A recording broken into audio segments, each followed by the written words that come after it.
So, someone asked me, Brother Rafi, why do you wear the kippah? Why do you wear the Jewish-looking yarmulke?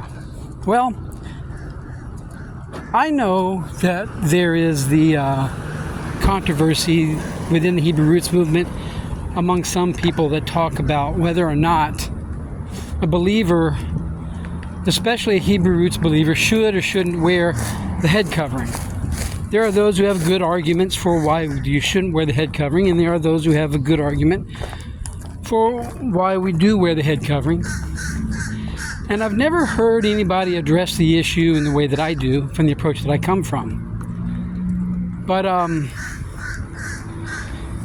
don't wear the head covering like some people do for the purpose of trying to imitate Jewish culture, Jewish tradition, or coming at it from the perspective of the Jewish Talmudic sages and the commandments that they have there. I don't approach this in any way from any of that. In fact, I don't even really address this from the perspective of tradition. I actually address the issue of head covering from the perspective of Scripture.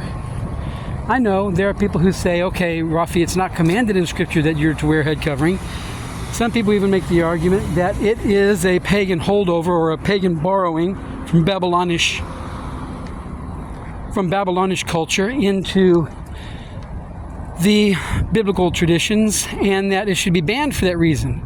Well, I actually held to that for a while, to that view. I came to change my mind on a couple of points, and the reason why I changed my mind had to do with Scripture. You see, I originally did belong to a tradition that believed that Hebrew believers should not wear head covering. Men, I'm referring to. The men should not wear head covering. The kippah, the yarmulke, whatever you call it. But I kept being bothered by something. Even though I was believing that way and agreeing with those that said that you shouldn't do that, I continuously kept being bothered by the fact that I kept reading in places like Exodus chapter 28, verses 40 and 41, and Exodus chapter 39, verse 28, where the commandment was given to the priests that they should cover their heads before they enter into the sanctuary, before they come into the holy place, the Makom HaKodesh. They should have their heads covered.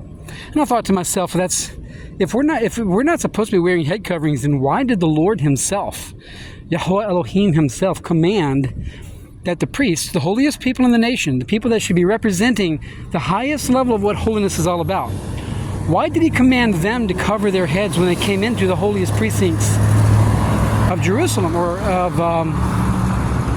of the tabernacle in the wilderness first, and then of course later in Jerusalem? And I never could shake that issue. I never had a good comfortable settling on that. Why would the Lord ask the Kohanim, the priests, to cover their heads? And then I read in the prophecies in the book of Ezekiel chapter 44, verse 18, where it speaks of the restoration of the priesthood, and it specifically mentions they're covering their heads with a garment, with a bonnet. I think the King James translated it as the bonnet, and then earlier it translated as mitre. But in any case, it has to do with head covering. And in all those cases, in the Exodus and in Ezekiel, it specifically commanded the wearing of the head covering for the Kohanim, the priesthood. All right. I never had a satisfactory answer to that, coming from where I was coming from with the logic that head covering was a pagan holdover. Okay. Later in life, I came to form an agreement with the belief of what was called priestly privilege, meaning that those that are in the priesthood have the privilege of being able to mimic the things that are of the priesthood, to don and to adopt into their life those things which have to do with the priesthood. So I read over in 1 Peter chapter 2, verse 9, that we are a chosen generation, a royal priesthood. Okay, the believers in Messiah Yeshua today are the new priesthood. Not that it replaces the old priesthood, but it is a higher priesthood. If we are in agreement with the book of Hebrews, we are understood that Yeshua HaMashiach is the high priest of an order of priesthood the priesthood of Melchizedek. As such, if Yeshua is the high priest over an order of priesthood called the order of Melchizedek, then those that are in the order under him, that is, that they are priests, have extended to them this privilege called the priestly privilege. All right? So 1 Peter 2:9 indicates that we are a priesthood, a royal priesthood. As a royal priesthood, extended the priestly privilege, those things which pertain to the priests in the Levitical Code also is extended to pertaining to the royal priesthood, the priesthood of Melchizedek, the king priesthood. So if the Levitical priests were commanded and given the privilege of being able to wear a head covering in the holy sanctuary, that same privilege is then extended to also the royal priesthood, the order of Melchizedek. It's on a scriptural basis, not on tradition, not on the sayings of the Talmudic sages, but a scriptural reasoning, a scriptural argument for why we are to wear as priests in the order of Melchizedek, the royal priesthood.